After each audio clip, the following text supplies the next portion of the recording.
Thank you. Indeed. And my name is Njue, and our sign language interpreter for this live program is Carol Njoroge. First things first, remember, for comments, suggestions, questions, or even where you are watching us from, I highly recommend you send them via all our social media platforms as we are live. First things first, it's International Peace Day. We had one of the most peaceful elections since when we started voting. And as a country, it's something that we should be proud of today. Well, Njue, indeed, I mean, the election that we had on the 9th day of August has received so many accolades as far as it was peaceful. But and of course, there has been some castigations here and there. And probably you will want to ask yourself, if you want to compare the results of the elections of the year 2002, and those of the year 2022, 20 years after the 2002 general elections, which of the two will you deem to be the most peaceful?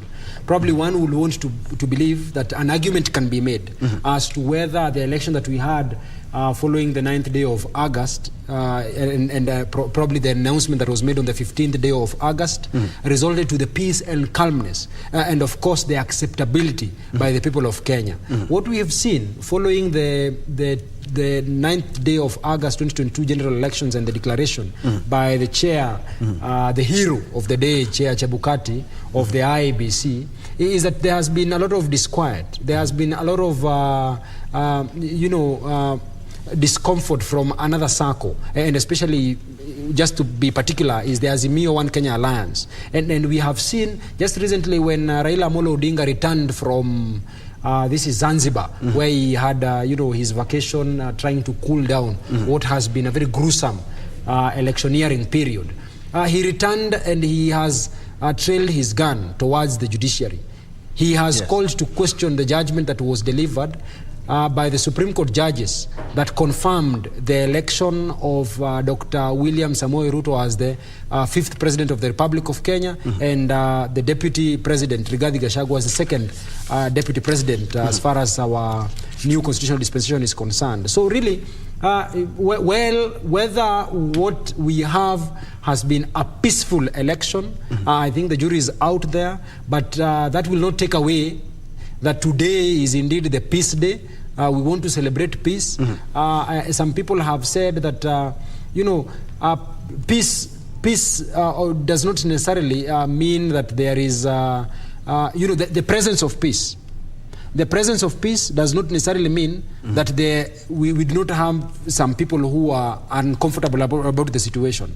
But the beauty about the current constitutional design is that even when people feel unhappy about some certain situations, when people will want to cause some peace or result to anarchy or what is otherwise called the lawlessness, then there are institutions, independent institutions, and particularly speaking, we have the courts that are charged with the mandate of ensuring that even while we might be uncomfortable about certain situations, some certain positions that are taken by people, then we need to surrender ourselves to what the courts will say. If you cannot resolve these things through a process called the ADR, the Alternative Dispute Resolution Mechanisms, so you will want to be given directions by the courts. Yes, and something that is not going to sit very well or very peaceful with a lot of Kenyans and the 13th Parliament is the damaging report that the president, the former regime, that is President Uhuru Kenyatta's government, in the run-up to the elections, spent colossal amounts of money in terms of foreign trips, in terms of hospitality, and even hiring of choppers, just more or less like campaigning, which shouldn't have happened. Now, we're talking about the presidency. Who checks the presidency to the point of holding the president accountable? Indeed, Article 1 of the Constitution and the 2010 Constitution gives power to Kenyans. I do remember during the BBI, one of the prayers by one of the petitioners was that he would want the president then, Uhuru Kenyatta, to be held accountable in terms of the resources that were spent. And he wanted actually the president to reimburse that money. Of course, the court did not order that, but that is something that could resurface in other regimes, including this one that we have started. So who checks the president? And can he be sued? That is a question that also came about when it came to the BBI case. Well, Njue, I get the discomfort that Kenyans will be having, especially in view of the report. And I think that issue about the unmitigated expenditure by the former regime has been captured by today's papers. And this is to speak about the plunder that we experienced during the tail end of the regime of Honorable Uhuru Muigai Kenyatta. Now, well, the Constitution is so deliberate in how it wants to do its things. So the Constitution, number one, has granted some level of, it's called an immunity. The immunity has been given to the head of state, or the president, as we know of him today. So the president enjoys some immunity while in office and during his tenure as the president of the Republic of Kenya.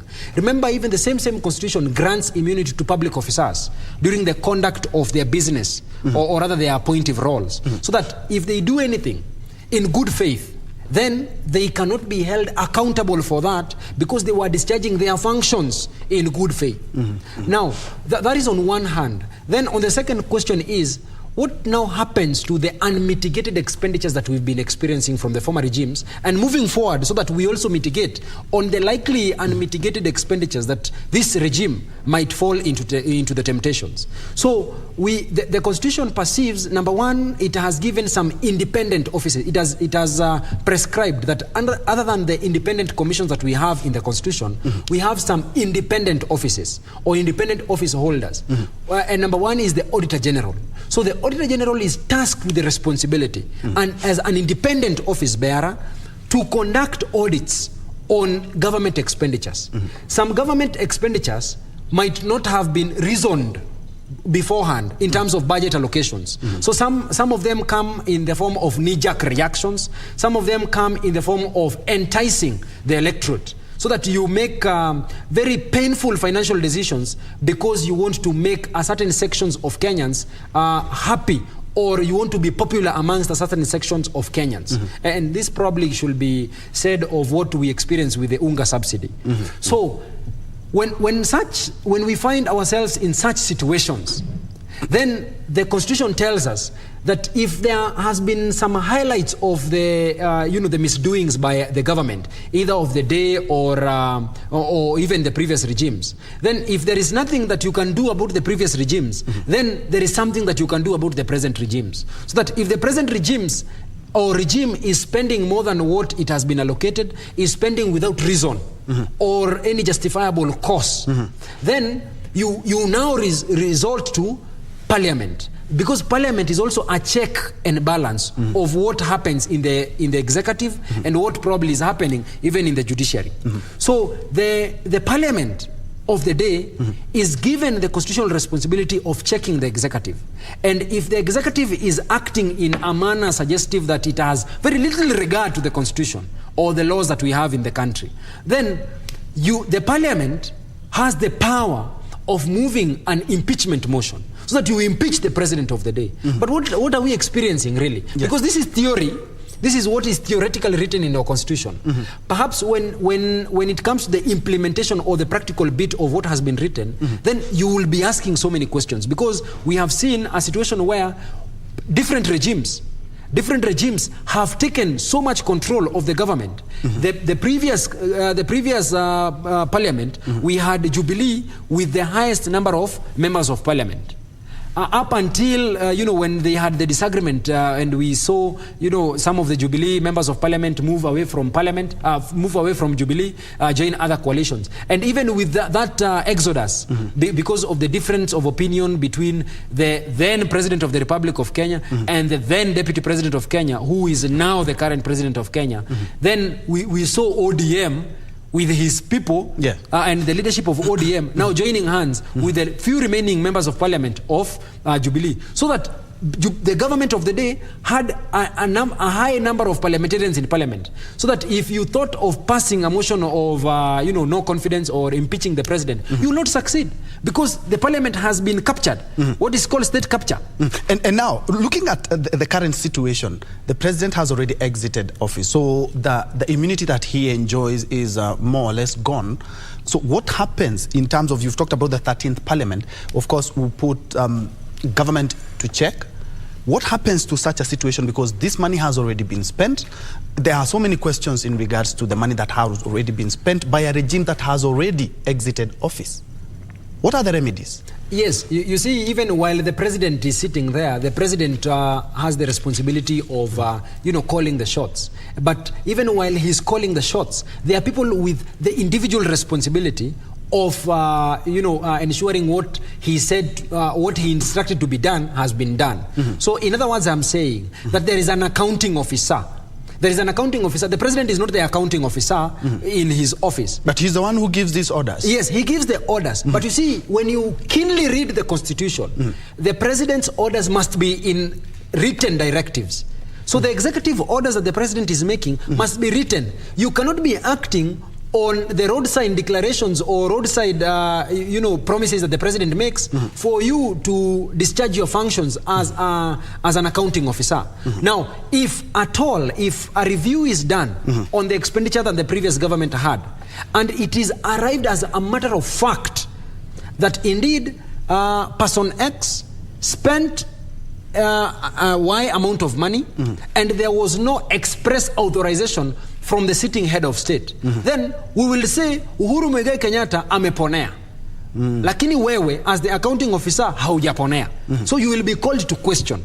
You will be called to question, and you will have to respond to the people why you allowed the use of this amount of money. Remember, just yesterday, I think we had, the governor of the Central Bank of Kenya complaining that we are having a problem as a country, we have overborrowed, blah, blah, blah. But he was the one who was in that same office while we were doing this overborrowing.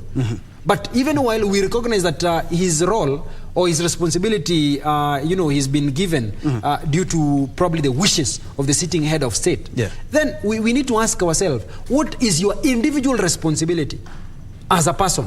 When you are given a responsibility, do you necessarily have to act as per the wishes of the person who has given you that responsibility? Or you can independently exercise your mind and say, I think when it comes to this, you have crossed the line. I would rather resign than approve what you have told me. Because if I approve, then number one, I'll be letting down my countrymen and countrywomen. Number two, I will have abdicated my oath of office. And number three, probably, you will not have been faithful to the people that you swore to serve. So to that extent, I think it is proper that moving forward, that the government of the day just does a very good audit of what was spent. Let us see whether there was reason. Let us see whether there was proper directives. So that if any person is found to be at fault, let now them take the responsibility. Kila mtu ubebe mzigo wake. Indeed, because at the end of the day, we can not always be talking about money being spent in the wrong way, and we still have the audit reports, and there's nothing that is being done. But away from that, but something closely related, we have the induction of MPs and senators here in Nairobi and also in Nakuru County, respectively. And yesterday they were discussing matters, the national government CDF. And the apex court, that the Supreme Court did talk about the CDF declared it as unconstitutional in terms of how the MPs were maybe managing that, and said we cannot just go on. It's unconstitutional. So they were discussing the National Government Constituency Development Fund, and I'm 100% sure from what the Speaker of the National Assembly, Moses Masika Wetangula, talked about is that it is here to stay. Because there are some people arguing that how are you going to take away our CDF? We have many buildings that we haven't completed. We have projects that we were still working on using the CDF. But from what they talked about, at the end of the day, we are sure that CDF is here to stay. And incidentally, it's not the High Court or the Court of Appeal that ruled on this. It is the top court in the land. What happens? Now, of course, the Supreme Court, I believe it's on the 8th day of August 2022 when it declared the CDF Act of the year 2013 as unconstitutional for failing on a number of constitutional principles. And particularly speaking, they highlighted that in their view, the CDF, to the extent that members of parliament are actually using money for development in their constituencies, and they will not have any oversight because their responsibility is oversight.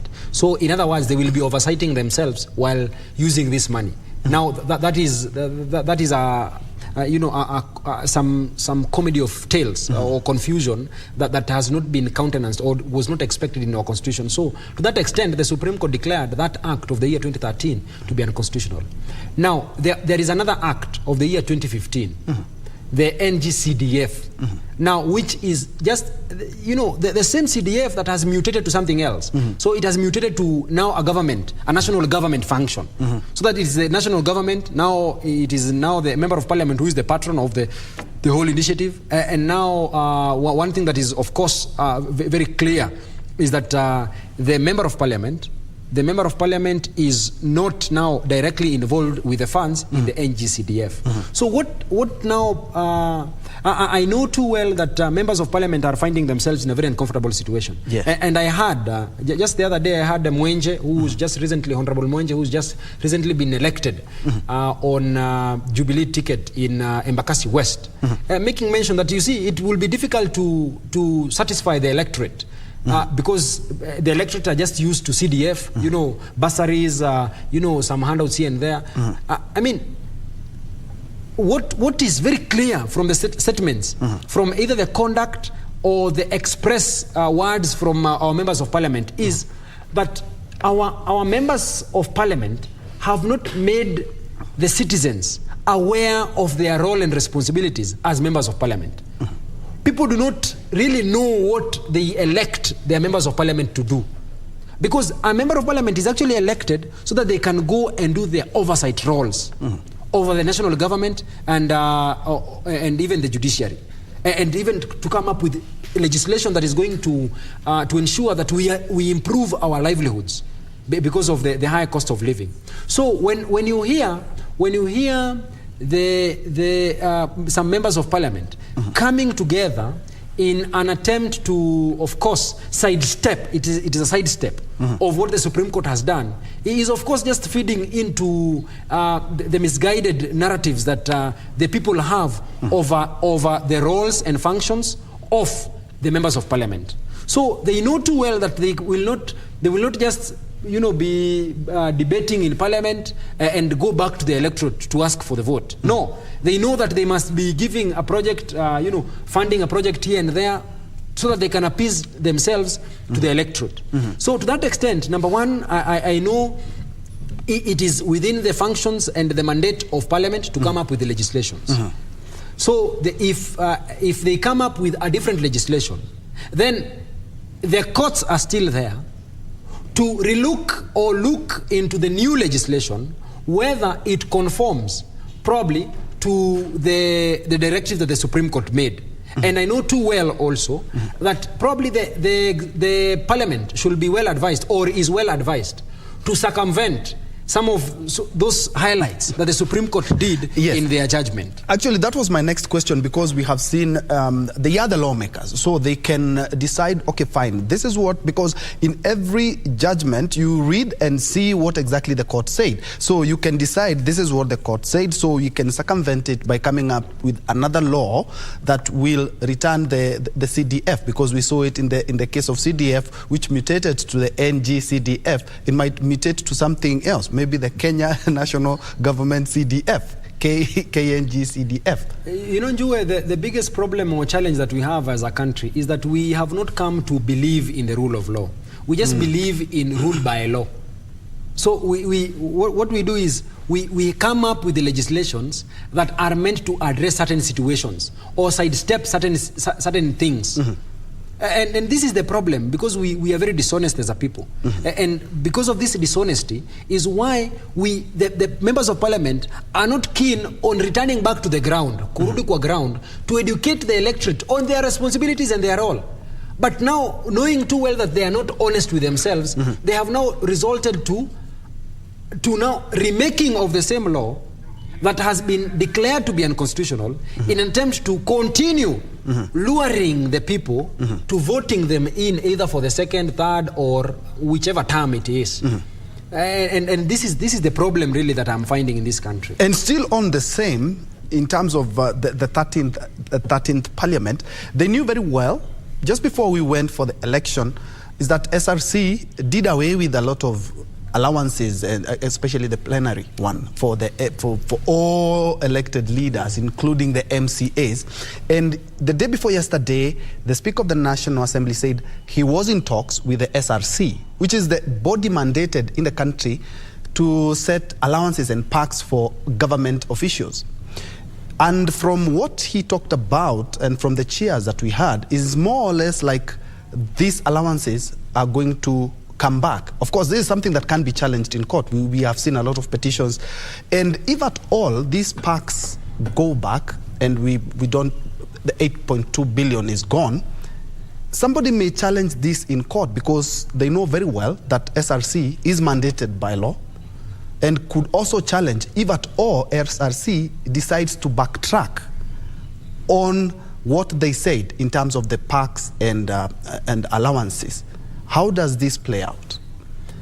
Now, you see, we just need to understand the current constitutional regime that we are living in. We are living in a regime where we have accepted for ourselves that indeed it is proper, it is right, it is just, and the time is ripe for us to have what is called the Salaries and Remuneration Commission, so that we ensure that you, as the employee, you're not responsible for the increment. You're not responsible for increasing your salaries or perks as it is.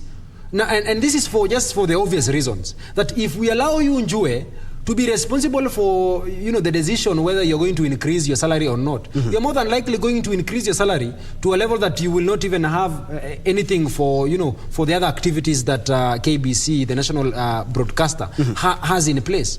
And this is for obvious reasons, because people are selfish. Yeah. And that is why... They're human. Yes, and that is deliberately we decided for ourselves. We're not going to allow our members of parliament to be in charge of their salaries and remuneration.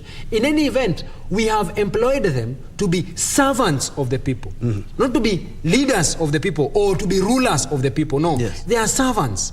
And when you are a servant, in any event, you just accept the little that has been given to you. But from the body language of our members of parliament, and it is not a shocker that they seem to be agreeing. They have disagreed largely on who is the majority leader, who is the minority, which is the majority party. You see? And these are not very candid discussions that they are having between and among themselves. But when it comes to issues about their stomachs, their perks, their salaries, their allowances, they will be speaking in one voice. Yeah, you could hear from the cheers that they really loved what the National Assembly... Of course, and that is the problem that we are having. And they just need to live to the reality. Because I am hoping, against all hope, that the Salaries and Remuneration Commission is going to stamp their foot on the ground to ensure that moving forward, they are not going to backtrack on what they said. Number one, these jobs were advertised on the 9th day of August. Or 6 months before we employed people on the 9th day of August. Yes. So the advertisement was made.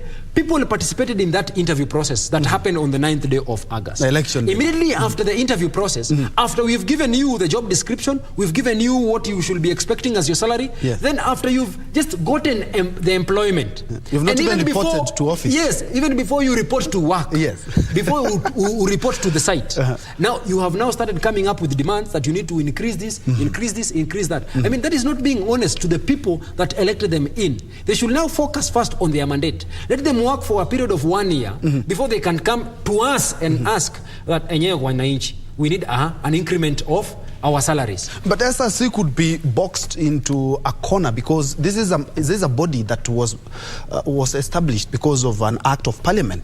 MPs had to pass so as the SRC to be formed. Right? No. It's constitutional. They cannot be boxed by MPs by threats. We've seen MPs threaten. Yes. If you don't do this, we are going to do this. We are not going to give to pass this.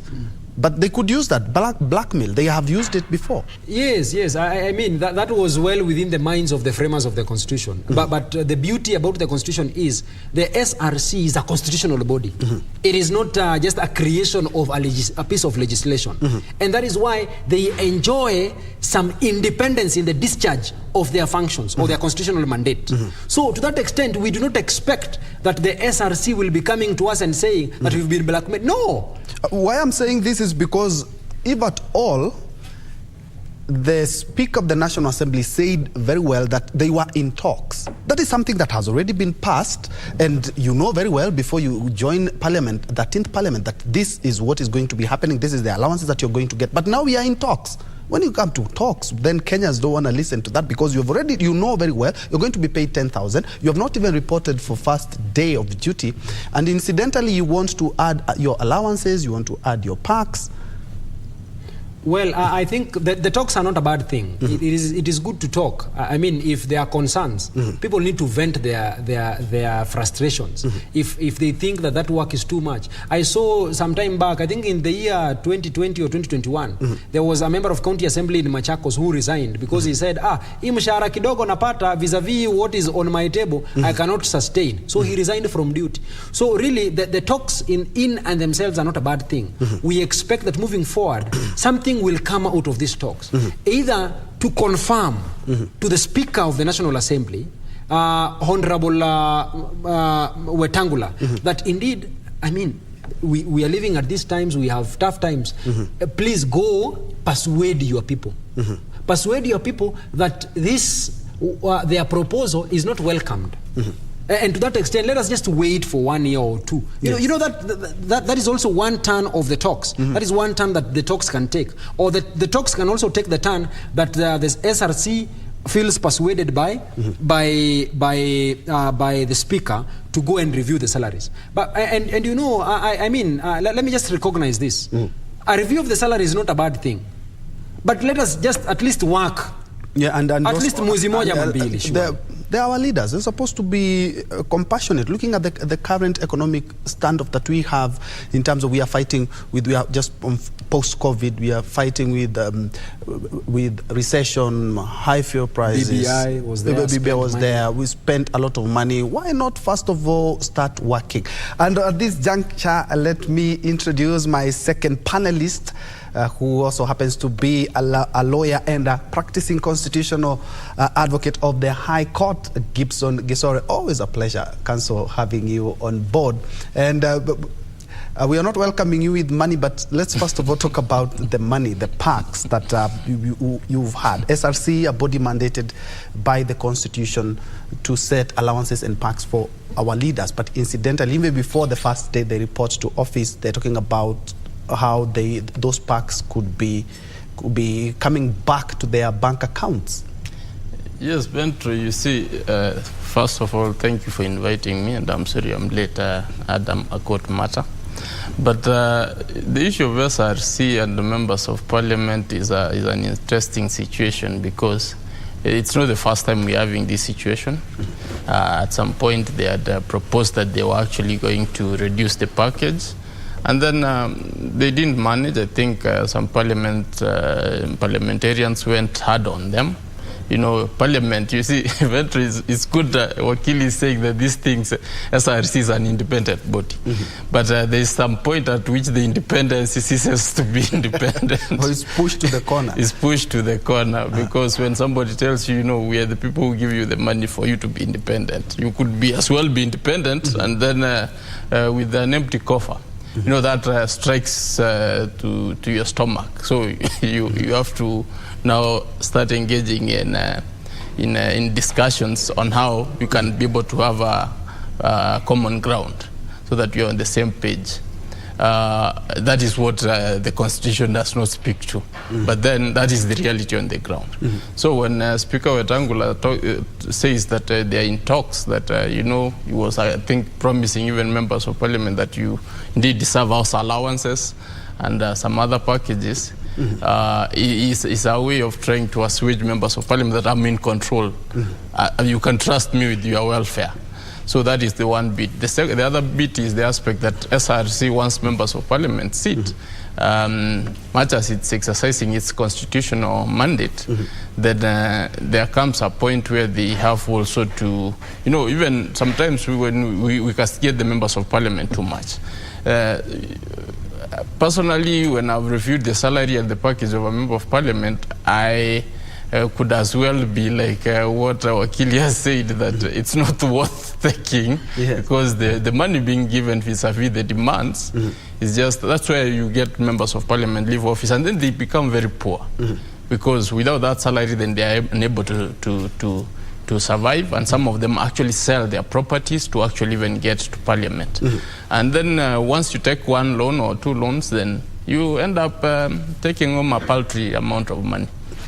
So what I want to say is the aspect that at some point we also need to draw a line that parliament needs to be remunerated well first.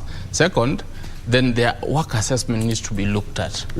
The work assessment needs to be looked at, that we need to have even now them working, and then we have like KPI, key performance indicators, that if they don't clock that, they shouldn't be paid a certain amount of money, because that's one of the problem is they're paid a certain amount of money for work and then they don't do the job. That's where we lose as Kenyans. So if SRC can be able to formulate a program whereby they can actually be able to measure the work or the delivery of parliament, then that would be good, so that whatever it is that they ask, which is within the framework of what they can be provided with, they can actually be given. Because you don't want to see a broke MP, because that is already bad, and it will be a disincentive, because they do have a great job at the end of the day. And Wakili, still on the shillings and cents that we are talking about, and away from their pockets, is that the issue of pending bills is something that has been here for a couple of years now. We have so many people who have claimed that their businesses have gone down in counties and even the national government. And a good example is even the maize subsidy that last month in August. I do remember that they said that the government is gonna give out money, but there are some millers still talking about we were not given the money that we were supposed to be given. That is the national government. If you go to the county assemblies, there are so many goods and services that have not been paid as yet. And now we have new regimes, and the new regimes are questioning even those contracts. So what does the law say in terms of these pending bills, and how far can we stretch it? Because it is not only killing businesses, but also the timelines that we have. We have issues of money from national government to county governments. That is one issue. Then we have a big issue of pending bills in county assembly and also in the national government. I think in regards to the issue of pending bills, Budgetary, we can say the law is clear. The law is clear that once you've supplied or given your service, at least within 30 days you're supposed to be paid, or at most within 90 days you're supposed to be paid your money. So, but that is one thing. On the other side, there is the big challenge, which we are not talking about, the challenge of our fiscal deficits. When you read a budget of 3 trillion and you only can raise 2 trillion at most, so there's a whole trillion which you are trying to borrow around, and you're not sure whether you're actually going to get it or not. So that and then your pending bills is 500 billion. Here now it's going to 600 billion. See, that becomes a big challenge. That becomes a big challenge in that now you have to actually gamble to decide on who to pay and who not to pay. And then that not being the case, if there was a clear mechanism of clearing these pending bills, some of them could have been settled. At least we could be talking about something like 300 or 200 billion. But then now the challenge comes in that when it's time to pay, then the people at the ground who are supposed to ensure that the payment is done start also try to play picky pongi and say, I think Shadrack is my friend, let me pay him fast. Yes. And then I even say, he supplied 50 million, let me increase this because he always gives me something in return. You can tell you that he did a supplementary work which now garners 300 million. That extra 300 million is money which was meant to pay someone else. But now Shadrack has gone with the whole loot. Why are people not heading to court to seek redress? Yes, going to court is one thing. People actually are in court, but then, you know, it's a government organization. So in a government organization sometimes becomes a challenge. It becomes a challenge, especially when there's no money. It becomes a challenge, especially when there's no money, because these guys will come and say, we have no money, we're waiting for the government to give. And as soon as the government gives, we will pay. But incidentally, the government also has many pending bills as well. And you're talking about that there are some cases in court. And the government now cannot say we don't have money. Well, the government sometimes does not have money, because this government is depending on you and I, and it has overborrowed, of course. I recognize the difficulty that even some of our businessmen are undergoing. And of course, it is not a very good sign that when you trade with the government, other than being profitable, you end up being poor.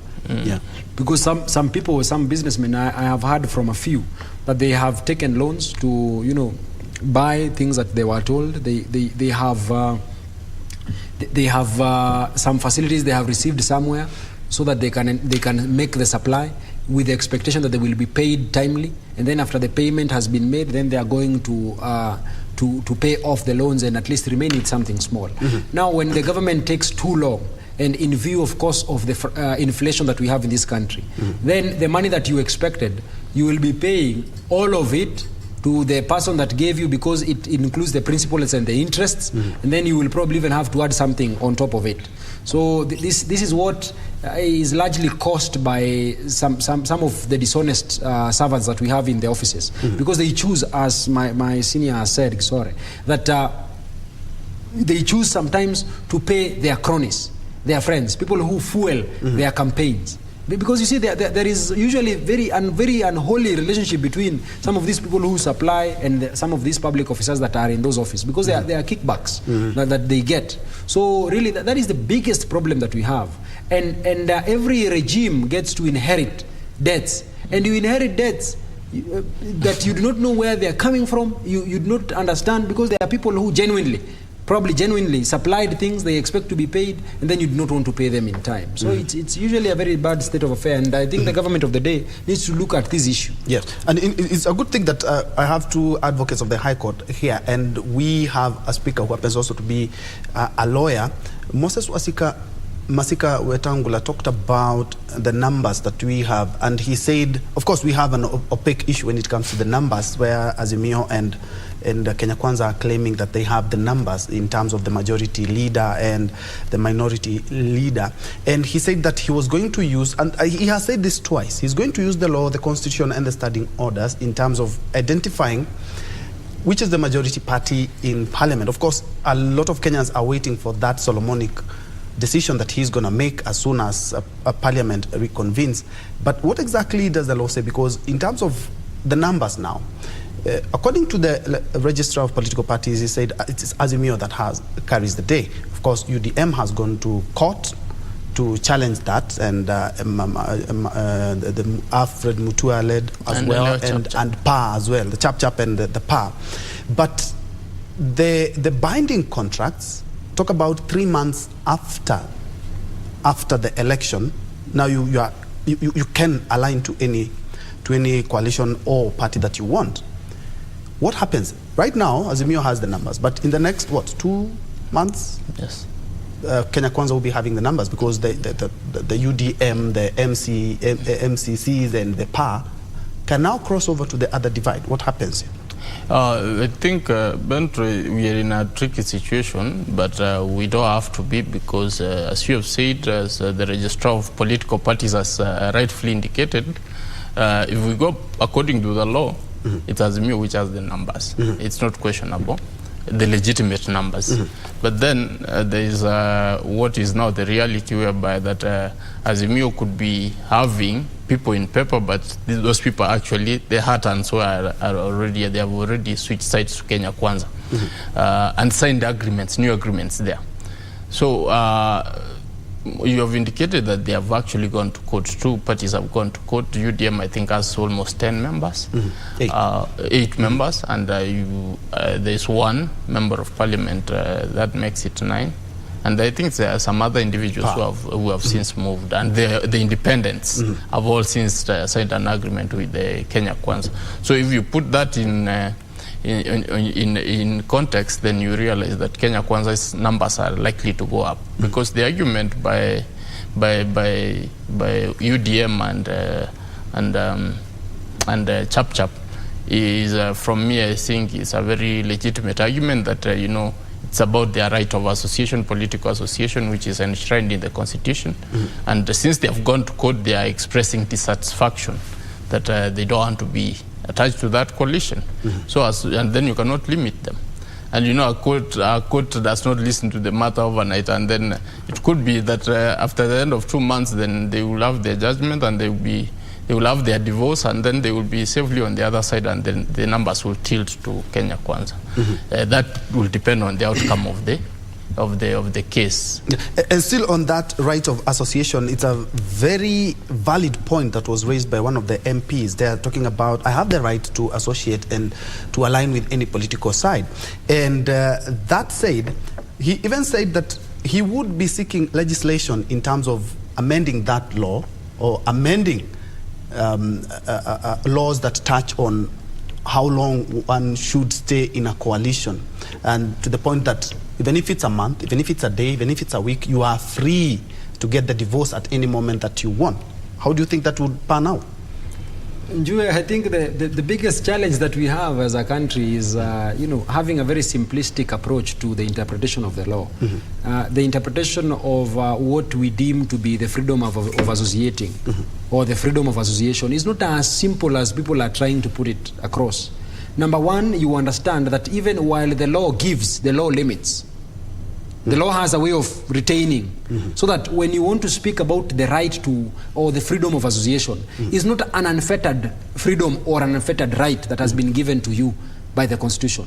The Constitution has given their rights, and this is important that we just educate our viewers and our listeners. We have rights in our Bill of Rights, which is chapter 4, that some can be limited and others cannot be limited. So you have rights under Article 25 of the Constitution that says you have non-derogable rights. These rights are not available for limitation by the Parliament. So that you are right, or freedom from slavery, that cannot be limited. We cannot allow any situation where you are enslaved in a certain situation or circumstance. Habeas corpus, your body, you must be presented. People cannot just take you and never return you. No. You have a right to be presented to the people who love you, to a court of law. If police abduct you, they have a right to present you before a court of law. They cannot just keep you somewhere with, saying that you are a security risk. No, you must be presented before court. There are other rights, like the right to a fair trial. Those are rights that cannot be derogated. You cannot limit those rights. But we have rights like that freedom of association, because that is, I think, what is of importance. The Constitution under Article 24 limits the rights that we have, so that even if you have a freedom to associate with a certain political divide, the law says that at some point you cannot just freely move from this house to the next house, because there is a contract. The law, the Constitution, particularly when it comes to the majority and the minority, it is a creature of the Constitution. If you want to look at Article 108 of the Constitution. So the position of a minority and a majority leader is created by a law. The person who has the highest number in Parliament, the party that has the highest number of members of Parliament in Parliament, or the coalition. If you have the highest number, then you become the majority. If you have the lowest number, or the second lowest number, if you are number 2, then you become the minority leader, either as a party or as a coalition. Then the Political Parties Act has gone to the extent of telling us that indeed we accept in our current constitutional dispensation to have mergers and coalitions. So that if you have a merger, a very good example for our viewers to understand is what transpired in the year 2013. You had URP of William Samoei Ruto then, and you had the party TNA. Yeah. So that all these small parties were swallowed by TNA. That was a merger. Yeah. Because when you have mergers, all of them end up becoming one. But when you have coalitions is you retain your independence you retain your identity independence, so that we still have. You still have Jubilee, you still have ODM, but all of them are aligned to one coalition known as the Azimio One Kenya Alliance. So this is a recognition that has been made in law, so that people who enter into these pre-election coalitions or agreements are bound by those agreements, whether or not they find themselves to be uncomfortable a day or two after the elections. And the reason why these people find themselves uncomfortable is because they want to be aligned to the government of the day. And nobody wants to be in the cold. Everybody wants to be in the government. Yes. So when you want to be in the government, you want to now to tell people that you have changed your mind. You want to walk out of an agreement that you entered. I mean, there must be utmost good faith. Uberimai fidei. That people must get into agreements with good faith, with a good intention, so that today you don't feel happy about a situation and then tomorrow you want to change it, and yet there is an agreement. You need to obey the agreement. After you have obeyed the agreement, after the lifespan of that agreement has come to an end, then that is when we can allow you to walk out. Otherwise, the only reason that we will allow you to change from a position that you signed is if this agreement was entered fraudulently, if you are drunk, if you're stupefied. I mean, some of these or the signatures in those documents are not your signatures, so that it becomes now an issue of the DCI. That is the only reason that will allow you to not be bound by those agreements. But up until then, UDM, even while their hearts or their mind or their spirit has moved away from Azimio because Azimio lost in the elections, and now they want to be, they want to be in this nimpango tu akando, but still they are still married legally. They will still have to accept the marriage up until a divorce has been granted, and this divorce will likely be granted because of the it's called exclusion of time. Yes, when time expires now. Effluxion. Sorry, you know this Kikuyu things. Effluxion of time, because of effluxion of time. Then that is when you will have just to walk out of that agreement. But up until then, we'll have just to be patient. And still on the same, there's something that Wakili here brought about, and it's something that has also found its way in court. In terms of the nomination lists, we have seen cronies being rewarded. In the previous regime, just before the 12th parliament came in, there were issues that there are some girlfriends have been given positions, nomination slots, boyfriends have been given, flower girls have been given, tea girls have been given, you know, and that has also ended up in court. The funny thing is that as soon as the nomination lists were given, just before the election, we saw complaints, and even IEBC itself had to tell the parties, no, we cannot work with this list because you haven't complied with the law. But this thing seems to have narrowed down even to the county assemblies. We have seen there are some cases that have been filed. Wambui, you said you have one case in regards to somebody who have been nominated. But this is the law. This is what the law says. But unfortunately, even parties are not following it up. As we say that, and even the president said that in his regime, we are going to observe the rule of law. But these things are always finding themselves in court each and every election cycle. It's a very sad event. It's a very sad event, and I've heard of circumstances or situations whereby somebody employs the wife to his shamba boy, and very funny things. And we shouldn't be doing that, because we need to inspire confidence in the kind of leadership which we portray or which we claim to be pursuing. Because when we start on a very bad note, then it means people are not going to trust you. Your legitimacy or the belief in you, the people have invested in you to vote you in, then starts to wane immediately. Having said that, the law, as you have said, as ways and mechanism, this has been a challenge since 2013, where we saw that same problem came up, and people said, now we will need to find another mechanism on how to do the nominations. Then the challenge was that some people went to elections and lost, and then because they were known to so and so at the head office of the party, then they were nominated. So the law was amended, and we said, now if you have to be nominated, then you don't have to be in the ballot. That is the case as it stands. But now we have a situation where the lists are given in advance, and then they have to comply to a certain criteria set by the law. This particular criteria is one which, of course, sometimes even the IBC is involved in. Once you've given your list, then they check whether it's actually complying with the mechanism and the regulations. And once it finds that it has not satisfied the requirements of the regulation, then you can actually be told. I think we had the case of WAPA where they were told that your list is not complying with the law. Yes. I don't know whether that matter has been determined yet. I'm not sure. I don't think it has been. I don't think it has been sorted yet. I think Okili can be able to enlighten us if it has, but I don't think it's the case. So that list is still being debated because it's an issue which they were told this does not comply, and I think some people must have gone to court. Now, this issue where it's happening that it's after the election and people have been put into the office is what clearly brings confusion in that IBC already was given the list in advance. These issues were pre-election issues. The party lists and the nomination party lists, they were pre-election. Now, after election, once the list is presented, then the parties don't have full control of how the people who are supposed to be nominated, because it's IBC which chooses from your list. There's a mechanism they use depending on how the voting has happened in the either parliament or depending if the women numbers have gone low, then they will choose according to the ranking list of the party list, they will go to the ladies first. If it is that the ladies, the quotient of ladies has been satisfied, then the aspect of they look at the people who are marginalized.